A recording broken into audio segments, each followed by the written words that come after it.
Berikut perbedaan-perbedaan yang mempengaruhi makna teks dan mampu bertahan.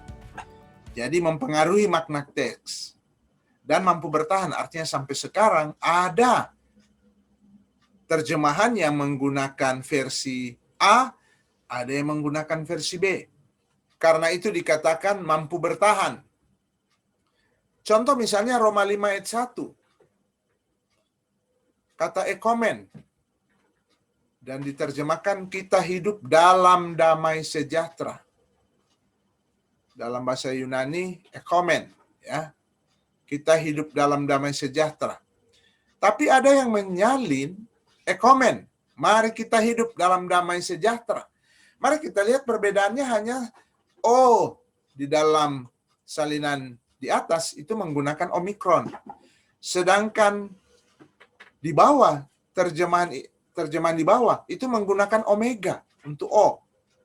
Kalau diterjemahkan akan berbeda tentu ini. Kalau menggunakan omikron, maka terjemahannya kita hidup dalam damai sejahtera. Dan LAI memilih mengikuti salinan ini, yaitu menggunakan omikron. Sementara ada salinan-salinan yang menggunakan omega. Ekomen juga dibaca, tetapi tulisannya itu menggunakan O dari huruf omega, maka harus diterjemahkan mari kita hidup dalam damai sejahtera. Nah, saudara, entah orang mengikuti terjemahan di atas, ataukah dia mengikuti terjemahan di bawah, ya, menggunakan omega atau omikron, itu tidak ada masalah. Walaupun sampai sekarang ada perbedaan. Karena kita hidup dalam damai sejahtera, itu benar. Ya, bahwa orang-orang yang sudah menerima Yesus sebagai Tuhan dan Juru Selamat, maka dia telah didamaikan dengan Allah. Dan dia hidup dalam damai sejahtera dengan Tuhan. Jadi tetap ini adalah kebenaran. Atau ketika orang menggunakan terjemahan yang di bawah, yaitu menggunakan omega, mari kita hidup dalam damai sejahtera. Ini juga tentu adalah kebenaran. Tidak ada masalah. Ketika kita yang sudah didamaikan dengan Tuhan, tetapi ada ajakan bagi kita, mari kita hidup dalam damai sejahtera. Apakah damai sejahtera dengan sesama atau dengan Tuhan? Artinya, kalau kita mengikuti terjemahan yang di atas, ekomen menggunakan omikron, itu lebih kepada status kita sebagai orang beriman, kita itu sudah menjadi sahabat Allah atau menjadi anak Allah. Sementara ekomen yang menggunakan omega, O-nya itu dari kata omega, itu lebih kepada kehidupan praktis, yaitu mengajak kita untuk hidup damai dengan orang lain secara praktis, ataupun dalam hubungan dengan Allah, yaitu kita yang sudah menjadi anak Tuhan, tetapi perilaku kita, hidup sehari-hari, biarlah kita hidup dalam damai sejahtera dengan Tuhan. Jadi ini no problem, ya. Ada yang menggunakan terjemahan di atas, yaitu omikron, ada yang menggunakan omega. Kemudian ada juga varian terjadi karena ada perbedaan satu huruf. Misalnya contoh 1 Tesalonika 2 ayat 7, tetapi kami berlaku ramah, epioi, ya, di antara kamu, sama seperti seorang ibu mengasuh dan merawati anaknya. Jadi epioi itu lembut atau ramah. Ya. Dalam 1 Tesalonika 2 ayat 7 versi yang lain, tapi kami berlaku seperti kanak-kanak, nepioi, di antara kamu. Jadi cuma perbedaannya satu epioi, yang satu ada huruf N, nepioi. Nah, ada yang seperti itu, dan sampai sekarang bertahan, ada perbedaan makna dan bertahan. Tetapi kita melihat bahwa ini tidak menyangkut ajaran-ajaran prinsip, hanya hal-hal yang sifatnya praktis, ya, hal-hal biasa. Kemudian contoh varian lain yaitu kata kami, hemon, dengan kata kamu, humin, dalam 1 Yohanes 1 ayat 4. Dan semuanya ini kami tuliskan kepada kamu supaya sukacita kami menjadi sempurna. Tetapi ada terjemahan supaya sukacita kamu menjadi sempurna. Ada yang menggunakan hemon dalam bahasa asli, hemon, tetapi ada yang mengambil naskah yang menggunakan humin. di dalam bahasa aslinya, humin, yang artinya kamu. Jadi apakah menggunakan kami atau kamu itu pun tidak ada masalah secara doktrinal.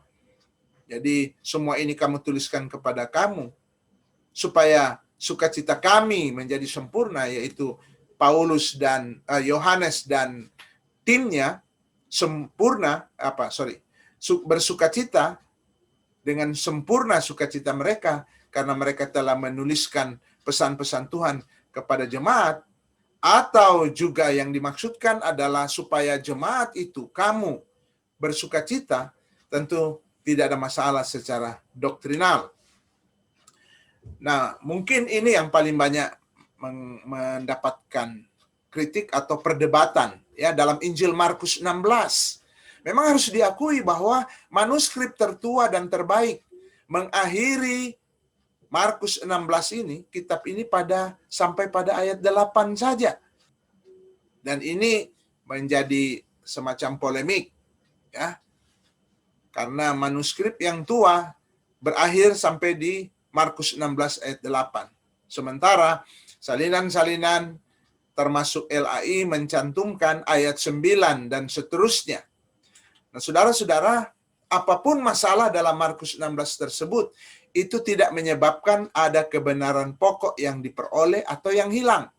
Entah ayat 9 sampai ayat 20 tersebut otentik atau tidak. Artinya, ayat 9 Markus sampai ayat 20 itu ditambahkan, tidak ada sesuatu yang menambah doktrin Kristen. Karena apa? Karena yang dibicarakan dalam ayat 9 sampai 20 sudah dibicarakan juga dalam Injil-Injil lain. Jadi bukan ada sesuatu yang ditambahkan kepada pokok ajaran Kristen.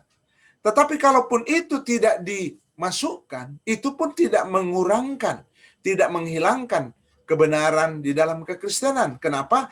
Karena apa yang dicatat dalam ayat 9 sampai 20 dicatat juga di dalam kitab-kitab yang lain. Jadi sebenarnya ayat 9 sampai 20 di dalam Markus 16 itu tidak mempengaruhi apa-apa apakah itu ditambahkan dengan mengikuti terjemahan yang belakangan, manuskrip yang belakangan, atau tidak ditambahkan, yaitu mengikuti manuskrip kuno, tetap tidak ada yang bertambah, tidak ada juga yang hilang dari doktrin kekristenan. Karena apa yang dibicarakan di ayat 9 sampai ayat 20 itu sama dengan yang terdapat dalam Injil Matius, Lukas, dan Yohanes. Nah, saudara, kita masuk pada kesimpulan. Dari penjelasan-penjelasan tadi, kita akan melihat bahwa kesalahan ejaan itu hampir 80%. Nah, disinilah kita akhirnya tahu, dan ini tidak dikatakan secara terus terang oleh para pengkritik Alkitab. Mereka hanya bilang, oh ada sekitar 300.000, 400.000 varian. Padahal dari sekitar 300 sampai 400.000 varian naskah-naskah tua yang salinannya memang ada begitu banyak ya, dalam bahasa Yunani itu ada sekitar 5.700-an salinan. 80% itu hanya persoalan ejaan. Seperti tadi saya memberi contoh. Yohanes ada yang menulis hanya 1 N, tapi ada yang menulis 2 N. Kalau dalam bahasa Indonesia ada yang pakai Y, ya, ada yang pakai J, terjemahan lama ya, Yohanes dulu J, atau ada DJ, Johannes gitu. Jadi cuma persoalan ejaan dan tidak mempengaruhi apa-apa. Kemudian varian yang tidak mempengaruhi terjemahan ada 16%. Varian yang tidak mempengaruhi terjemahan. Jadi terjemahannya tidak dipengaruhi karena misalnya dia hanya menggunakan sinonim, ya.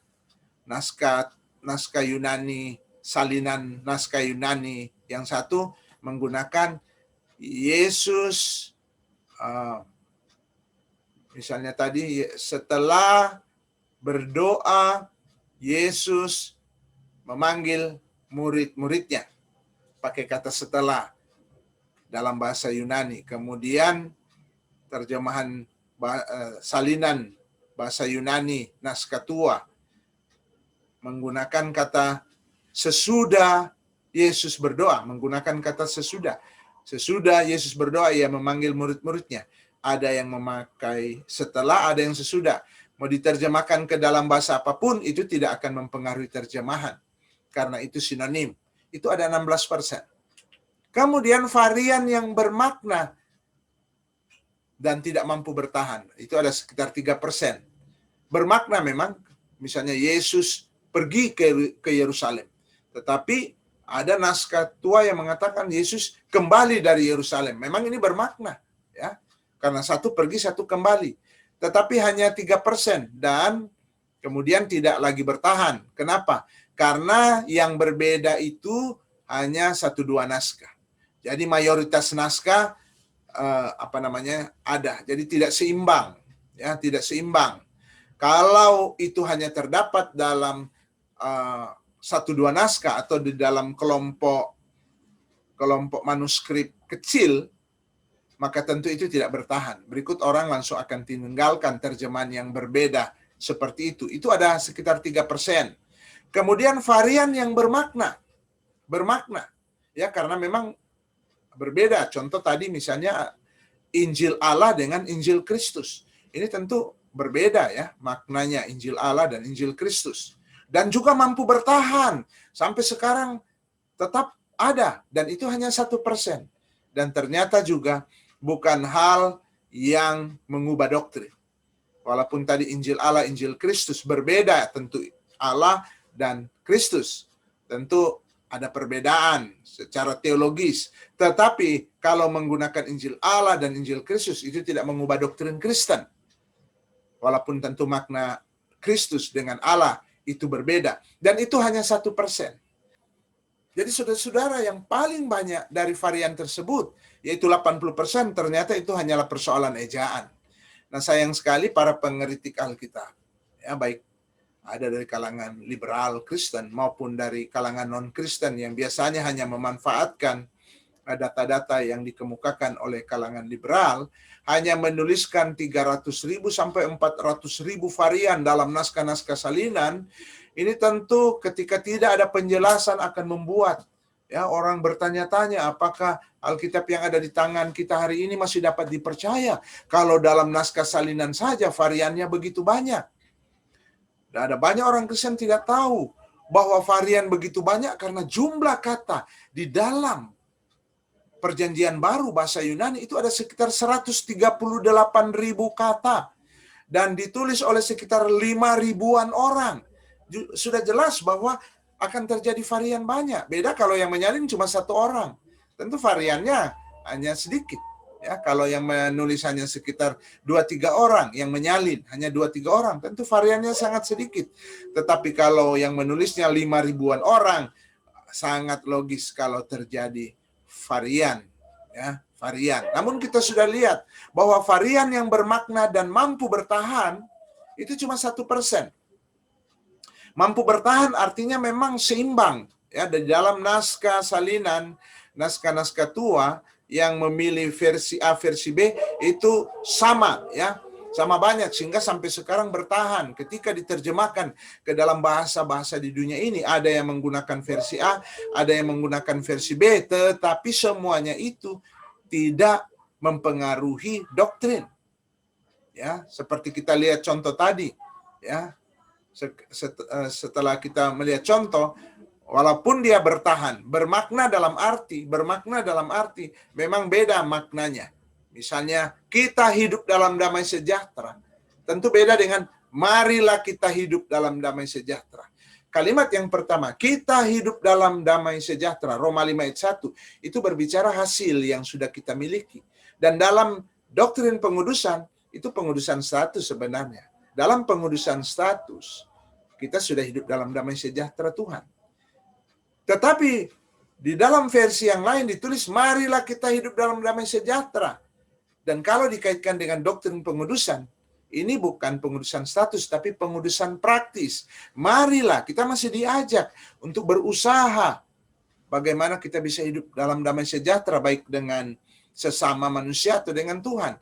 Ini betul-betul bermakna. Bermakna dalam arti maknanya memang berbeda. Dan juga mampu bertahan. Tetapi saudara, baik orang yang menggunakan versi A, yaitu kita hidup dalam damai sejahtera Tuhan, seperti juga yang digunakan LAI, ataupun yang menggunakan versi B, marilah kita hidup dalam damai sejahtera, dua-dua itu tetap adalah kebenaran yang diajarkan dalam Alkitab. Kebenaran yang diajarkan dalam Alkitab. Dan ternyata varian yang bermakna dan mampu bertahan itu hanya 1%.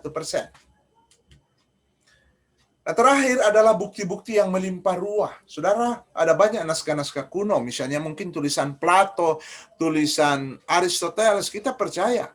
Ya seperti silogisme Aristoteles, ya premis mayor, premis minor, kemudian konklusi, itu kita percaya. Yang menulis itu adalah Aristoteles.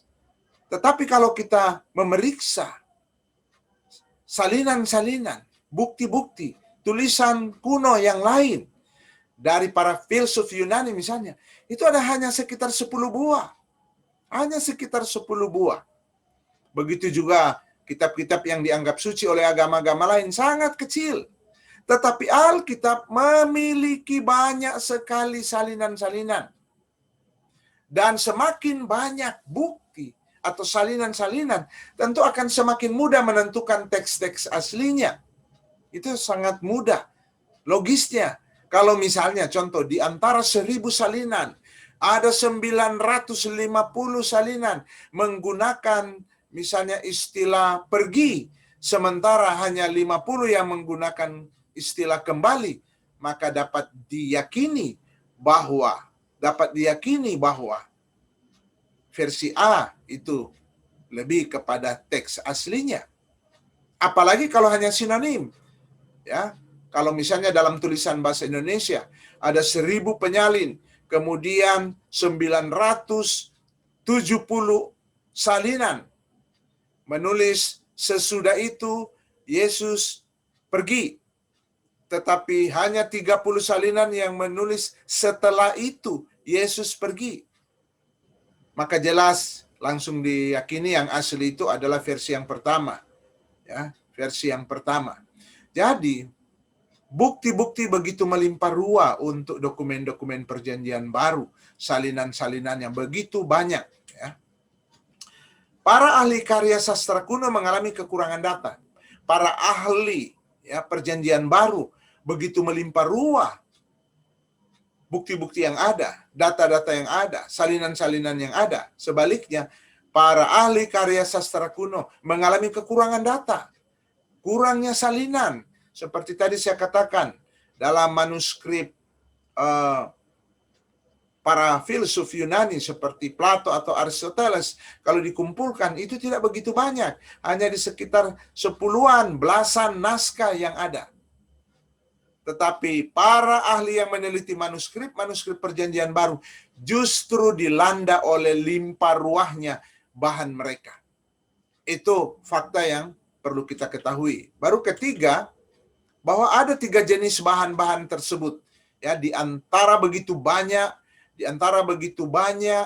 naskah salinan dokumen perjanjian baru, maka ada 3 jenis bahan tersebut, yaitu manuskrip Yunani, salinan-salinan dalam bahasa Yunani. Ada 5.700-an, tadi saya ulang-ulang katakan itu. Kemudian terjemahan perjanjian baru ke dalam bahasa-bahasa kuno, seperti ke dalam bahasa Aramaik, ke dalam bahasa Latin, ke dalam bahasa Koptik, bahasa di Mesir, itu juga ada begitu banyak. Kemudian kutipan-kutipan dari perjanjian baru dalam tulisan bapak-bapak gereja itu ada sekitar 1 jutaan kutipan. Jadi ada begitu banyak ada begitu banyak kutipan bapak-bapak gereja, dan itu tentu langsung dapat juga memberikan bukti kepada kita tentang keaslian naskah-naskah salinan karena dikutip oleh bapak-bapak gereja. Karena bapak-bapak gereja itu masih hidup di zaman para rasul tersebut. Kalau kita lihat bapak-bapak apostolik seperti Polikarpus, seperti Clemens, seperti Papias, mereka hidup masih di ujung abad pertama memasuki awal abad kedua, mereka masih tentu melihat naskah-naskah asli Ya, naskah-naskah asli tentu dapat bertahan puluhan atau sekitar 100 tahun masih bisa bertahan. Ya. Dan mereka sudah hidup pada waktu itu. Dan mereka mengutip dari naskah-naskah asli tersebut. Jadi kutipan dari tulisan bapak-bapak gereja itu juga merupakan bukti. Jadi dari bukti yang melimpah ruah itu ada 3 jenis bukti. Manuskrip Yunani atau salinan-salinan, nah itu yang kita bahas tadi, ya.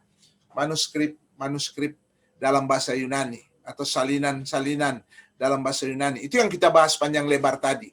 Kita tidak membahas soal terjemahan Perjanjian Baru ke dalam bahasa-bahasa kuno yang ada sekitar 20 bahasa kuno. Sudah punya terjemahan sejak awal seperti bahasa Aramaik, ya.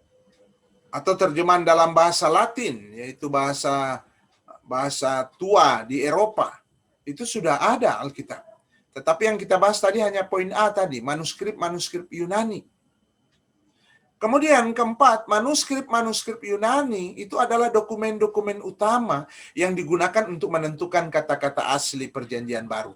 Jadi para ahli Perjanjian Baru, ahli kritik tekstual, ketika menentukan mana kata-kata asli, mereka hanya menggunakan dokumen-dokumen utama, yaitu manuskrip dalam bahasa Yunani, salinan-salinan dalam bahasa Yunani. Padahal masih ada banyak bukti-bukti lain yang melimpah ruah juga. Tapi mereka cukup menggunakan manuskrip salinan bahasa Yunani yang berjumlah 5.700-an naskah.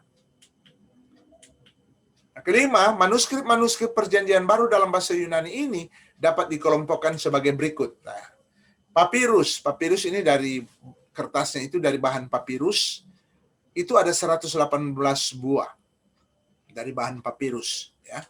Kemudian unsial itu ada 317 buah. Ini bentuk huruf bentuk huruf besar semua.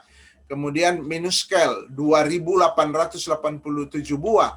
Kemudian leksionari, ini ayat-ayat yang dikutip untuk disusun sebagai buku renungan, sebagai buku saat teduh lah kalau sekarang, itu dengan mengambil ayat-ayat dari naskah asli, disebut leksionari, itu ada 2.433 buah.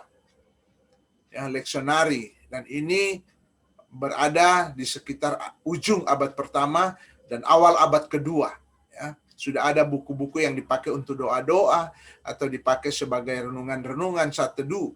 Kutipan-kutipan dari naskah asli tentunya itu ada 2.433 buah. Minuskel yaitu menggunakan huruf yang berbunga-bunga lah, ya.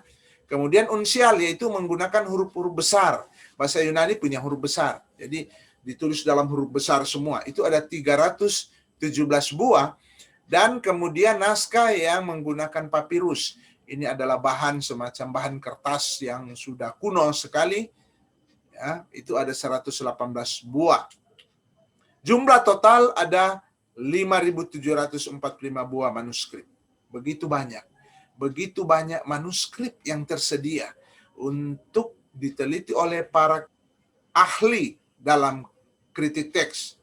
Jadi saudara, jumlah total adalah 5.745 buah manuskrip. Jadi ada begitu banyak manuskrip yang digunakan oleh para ahli kritik teks di dalam menentukan naskah asli. Bukan hanya 1-2 naskah, tapi ada ribuan naskah.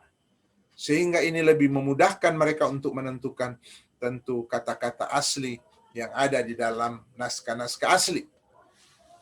Mari kita melihat berikut keterangan istilah. Kalau papirus, ya tadi saya sudah jelaskan, manuskrip yang ditulis dalam papirus itu bahannya dari tumbuhan papirus.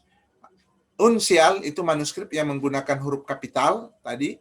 Kemudian minuskel manuskrip yang menggunakan huruf kursif. Ya, tadi saya nggak lupa mengingatnya ya. Huruf kursif yang berbunga-bunga itu. Kemudian leksionari manuskrip yang berisi teks-teks yang disusun untuk studi atau juga untuk doa atau untuk renungan. Jadi ayat-ayat kutipan seperti yang kita lakukan sekarang ini. Kita sering mengutip dan kemudian menyusun sebagai bahan studi atau sebagai bahan renungan, bahan doa, itu leksionari. Ya, itulah keterangan dari istilah-istilah tadi.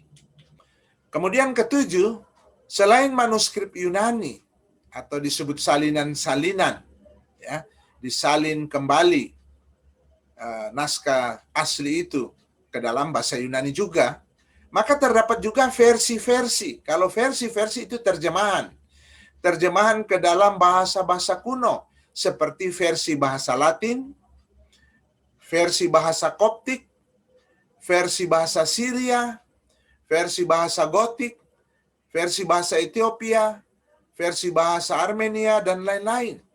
Ada terdapat sekitar 2.000 manuskrip terjemahan-terjemahan tersebut.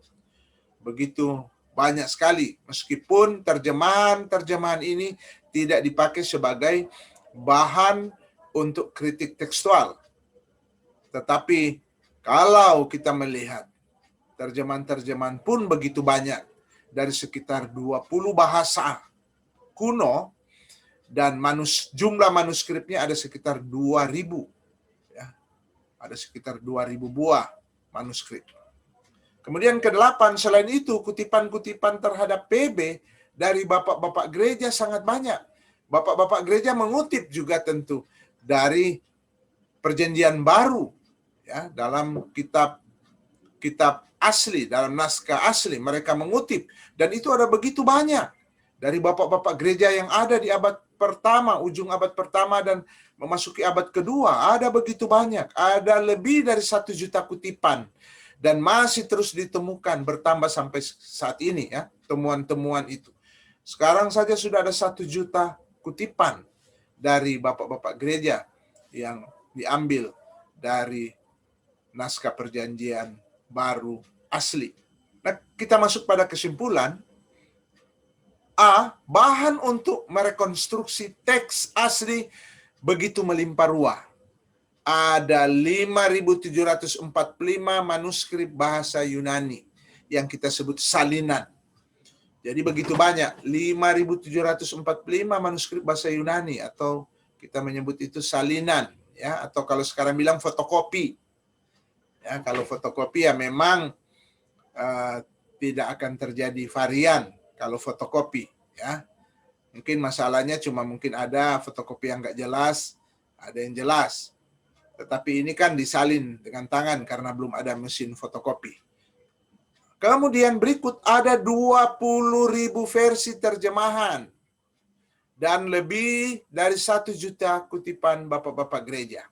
Kemudian kedua, bila disusun, maka tumpukan salinan karya sastra Yunani dari Plato, Socrates, Thales, ya, Aristoteles, kalau mau disusun salinan-salinan dari karya sastra Yunani itu akan setinggi 1,3 meter, ya, akan setinggi 1,3 meter naskah-naskah salinan dari karya sastra Yunani kuno. Tetapi tumpukan salinan Perjanjian Baru bila disusun akan setinggi 1,6, akan setinggi 1,6 kilometer. Betapa melimpah ruah, ya, bukti-bukti yang dapat digunakan di dalam mempelajari Perjanjian Baru. Karena tumpukan salinan tersebut bisa sampai 1,6 kilometer.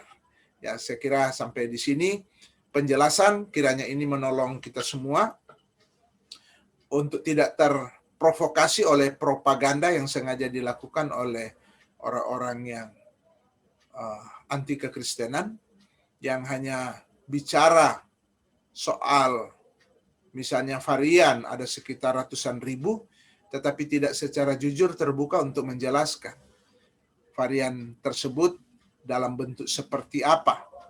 Kiranya dengan keterangan disampaikan ini menolong kita untuk melihat, walaupun memang harus diakui salinan-salinan tersebut memiliki varian, dan tentu ini bukan hanya terjadi pada Alkitab, tapi semua naskah-naskah tua, ya, semua kitab-kitab yang ditulis sudah tua. Saya tidak akan menyinggung kitab-kitab suci agama lain yang kemudian disalin dan disalin. Pasti terjadi begitu banyak varian di dalam bahasa aslinya. Jadi persoalan apakah varian tersebut itu sampai mempengaruhi doktrin. Itu yang paling utama, mempengaruhi ajaran yang ajaran yang prinsip. Nah, itu menjadi persoalannya. Dan kita sudah lihat, ternyata yang memiliki makna, dalam arti ada memang perbedaan makna, dan mampu bertahan sampai sekarang, itu hanya 1%. Dan contoh-contoh kita bisa lihat, ternyata itu pun tidak mengubah doktrin atau tidak mempengaruhi doktrin. Hanya hal-hal yang masih tetap dapat diterima. Misalnya, kita hidup dalam damai sejahtera atau mari kita hidup dalam damai sejahtera. Dua-dua adalah kebenaran yang memang diajarkan juga di dalam Alkitab. Jadi, sama sekali apa yang menjadi propaganda orang-orang liberal yang berusaha untuk meruntuhkan iman Kristen, itu sebenarnya adalah manipulasi. Itu sebenarnya bersikap tidak adil dan tidak jujur untuk menyatakan secara jelas. Demikian. Oleh karena itu, kiranya penjelasan ini boleh dapat dipahami, boleh menjadi berkat, dan nama Tuhan Yesus dimuliakan. Haleluya. Amin.